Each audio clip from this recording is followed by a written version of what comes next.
Hey guys, welcome back. This video is going to serve as an example of identifying correct number of significant figures. So just a quick reminder, the last video we talked about what is always significant, what is not significant. So all non-zero digits are significant. Interior or captive zeros are significant. Trailing zeros, that's going to be after a number after a decimal, those are significant. And then what is not, so any leading zeros, so if you have a decimal like 0.000012, not going to be significant, those are placeholders. And then any trailing zeros are tricky, and I'll try to stay away from those for you guys. So what I want you guys to do with the next set of examples is I want you to determine how many significant figures are present. So 1, 2, 3, 4, how many numbers are significant? And then if there's a little star or asterisk next to it, I want you to determine its other form. So if it's in scientific notation, take it out. If it's not in scientific notation, go ahead and put it into scientific notation. So go ahead and pause this video and work through these set of examples.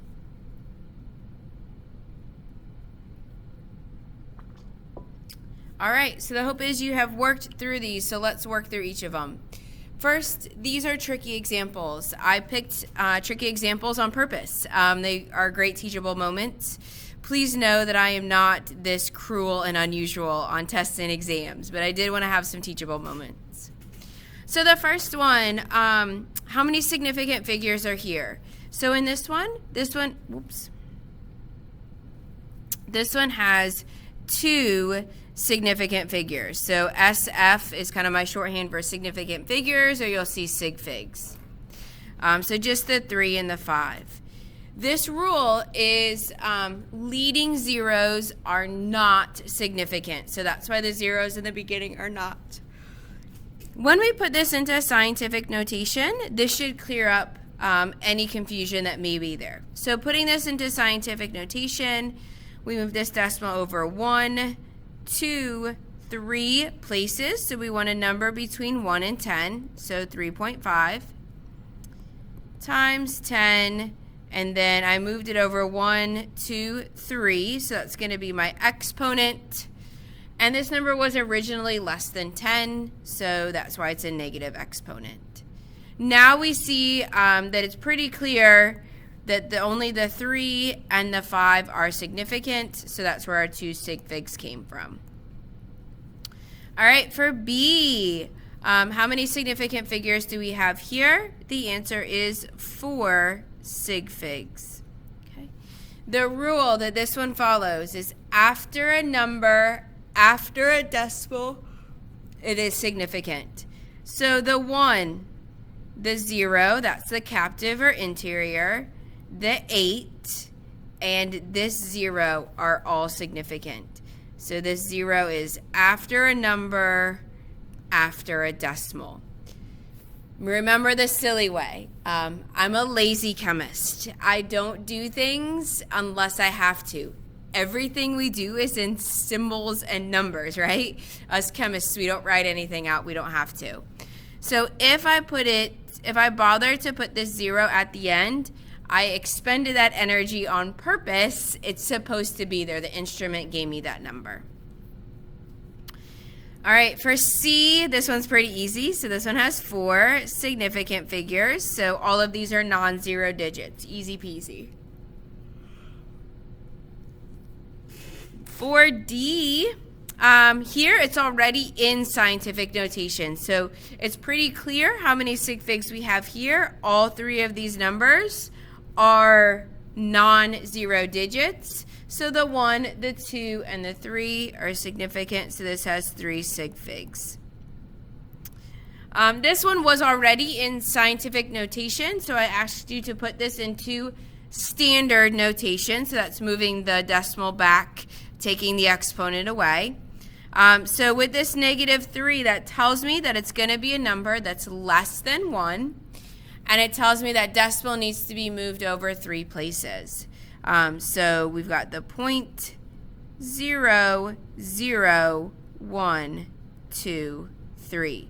So 1, 2, 3 places. We'll put that decimal back where it was, so I correctly moved it. And it's a number that was originally less than 1. All right, let's get to some tricky ones. How many sig figs for E?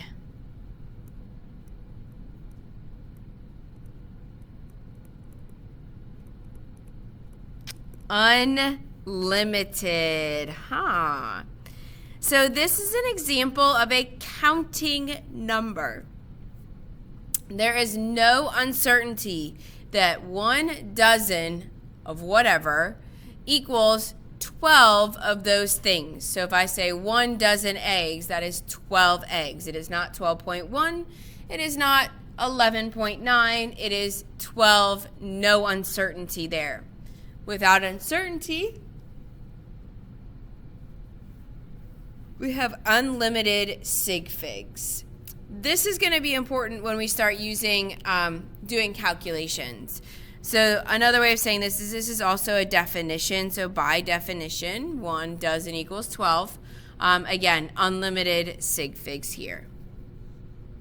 All right, for F, how many sig figs do we have? 5 sig figs. So this is, again, after a decimal, after a number. So these zeros are after a decimal, after a number. So all of those are significant.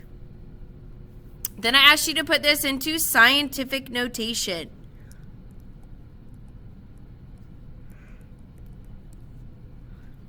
My guess is that a lot of your papers look like this. That is incorrect. Why? Well, how many sig figs does this number have?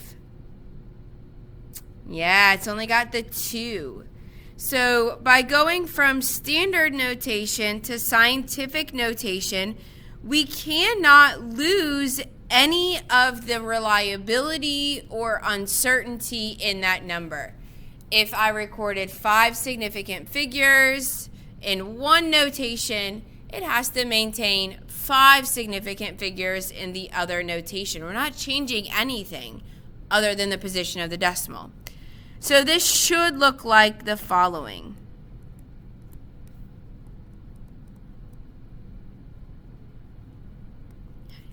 We've maintained the 5 significant figures, and it's a little bit odd. I probably would leave it like this if I were reporting the number as a scientist, but I forced you to put it in a scientific notation for that teachable moment. So this is what scientific notation would look like. All right, the last one. How many sig figs do we have here? We have 3 significant figures. Putting that into scientific notation will clear that up. So we're going to move the decimal over until we get a number between 1 and 10. So 3.20 times 10 to the negative 1, 2, 3, 4. So again, this 0 is after a decimal, after a number. Still here, it's after a number, after a decimal, so same rule applies. So that 0 was put there for a reason. It is significant. I hope these examples were helpful to you. Like I said, teachable moments. I'm not this cruel and unusual on a test or an exam, but it gave us lots to talk about. I hope you found this helpful.